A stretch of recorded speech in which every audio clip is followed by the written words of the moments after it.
Magsisilbing anghel sa pagnenegosyo. Plano mo bang magnegosyo? O di naman kaya nakapagsimula ka na pero nahihirapan ka dahil hindi ka pa sanay sa negosyong pinasok mo. Kung gusto mong malaman kung sino ang magsisilbing anghel sa pagnenegosyo, halika, samahan mo ako. Ako si Billy, dating OFW at may mag-aanim na taon nang nagninegosyo dito sa Pilipinas. At bago po tayo magpatuloy, ay magkikwento muna ako.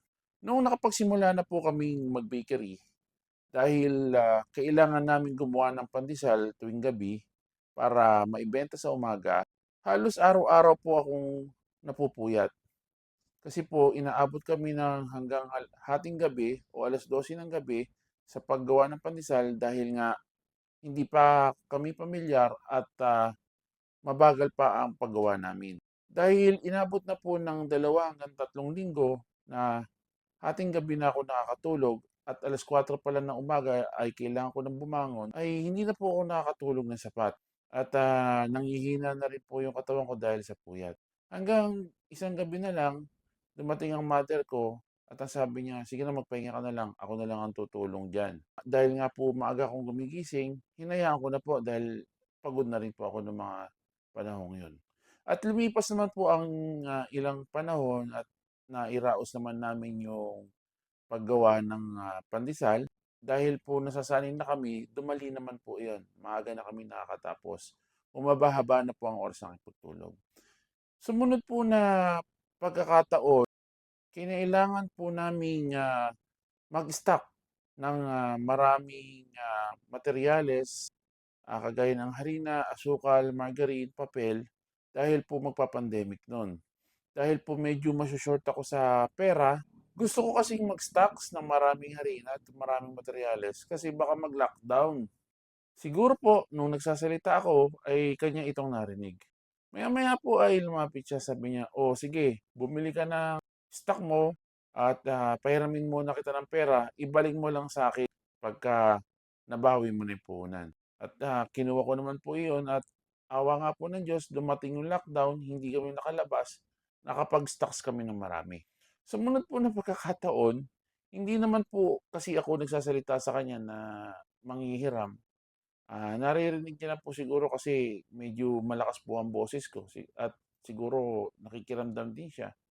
Kailangan kong bumili ng malaking oven. Kaya lang kulang pa yung budget ko kasi nasa labas pa yung pera. Nung umakyat po ako sa kanya ng gabi para makipagkwentuhan lang, sinabihan niya ako, "Oh, ito ulit ang pera. Umorder ka na ng malaking oven para hindi na kayo nahihirapan." Sabi ko, "Oh, hindi naman ako nanghihiram ah. Sige na, ay balik mo na lang ulit pagka nakapagpaikot ka na ng pera mo." So gano'n na nga po, umorder ulit ako ng oven, hanggang sa dumating na po siya at napabilis na rin po yung aming pagluluto ng tinapay. Kaya po masasabi ko na may mga anghel na tutulong sa atin sa oras ng pangangailangan. At hanggang sa ngayon po, meron pang tulong na dumarating at iniisip ko na lang po na siya yung anghel na pinapadala ng Diyos sa akin para ako'y tulungan dahil po ngayon mas malaking picture na po ng pagnenegosyo ang nakikita ko sa future. Siya na rin po ang tumutulong sa amin ngayon para maitawid namin sa susunod na antas ng pagnenegosyo itong bakery namin. Kaya naman po, ito ang mga magsisilbing anghel ninyo sa pagnenegosyo. Una, taong gusto kang makitang magtagumpay. Alam naman po natin na hindi lahat ng tao ay gusto kong magtagumpay. Lalong-lalo na po dito sa Pilipinas na uso ang mga isip talangka na 'pag nakikita kang umaangat, gusto ko nilang hatakin pababa. Sumunod, taong gustong tulungan ka dahil nakikita kang nahihirapan. Kagaya rin po ng nangyari sa akin, nakita po siguro ng mother ko na nahihirapan na ako, napupuyat ako sa gabi. Kaya siguro nagdesisyon siya na lumabas sa gabi para tulungan kami. Sumunod, mga kaibigan o kapitbahay na sumusuporta sa negosyo mo. Na-experience ko rin po noon na yung isang tao na nagsa-suggest sa akin na magbukas daw po ako ng bakery kasi walang masarap na tinapay dito, ay siya po yung hindi bumibili sa akin at doon sa kabilang bakery pa.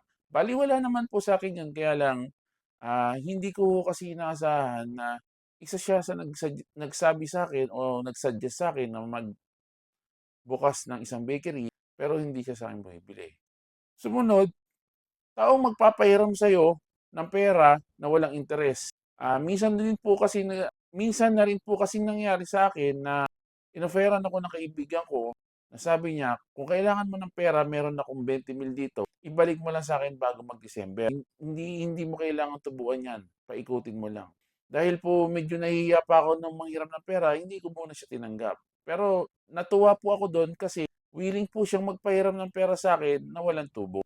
Pinakahuli pong magsisilbing anghel sa ating pagnenegosyo ay yung taong magpapayo sa atin kung paano ang tamang pagnenegosyo o kung paano natin 'to mapatatakbo ng tama. Dahil po, ngayon, yung huling taong nagbigay ng payo sa amin ay ang tunay na nagpakita ng picture kung gaano kalayo ang puwedeng marating namin sa pagnenegosyo. Kaya naman po, masayang-masaya ako dahil nung una po hindi ko talaga alam kung paano namin, maitatawid o kung paano kami payayamanin ng aming negosyo dahil una nga po, barya-barya lang yung benta at, hindi ko po talaga lubos maisip na gano'n lang pala siya kadali kung mapagtatrabahuan mo siya maigi. Kaya naman naniniwala ako na may mga anghel na gusto tayong matulungan para marating natin ang ating mga pangarap sa ating pagnenegosyo. Bakit ko ba ito ginagawa? Ginagawa ko ito para malaman ng mga tao na kahit anuman ang kanilang pinagdadaanan, ay may anghel na tutulong sa kanila sa oras ng pangangailangan. Ang kalaban kasi natin dito ay ang panghinaan tayo ng loob at hindi na magpatuloy dahil akala natin nag-iisa lang tayo sa problema na kinaharap natin sa pagnenegosyo. Kaya naman, samahan ninyo ako na hanapin ang taong tutulong sa atin at dalhin na tayo sa susunod na level ng ating pagnenegosyo.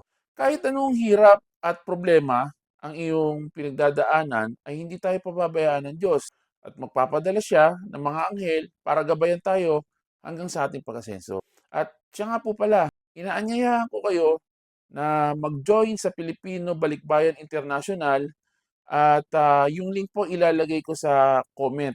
Inaantay ko lang po na madagdagan pa ang member do sa group at ito po ay aking pagtutuunan ng panahon para magkausap-usap po tayo. Wag po kayong mahiyang mag-join kung hindi man kayo balikbayan at gusto niyo magsimula ng negosyo, welcome din po kayo.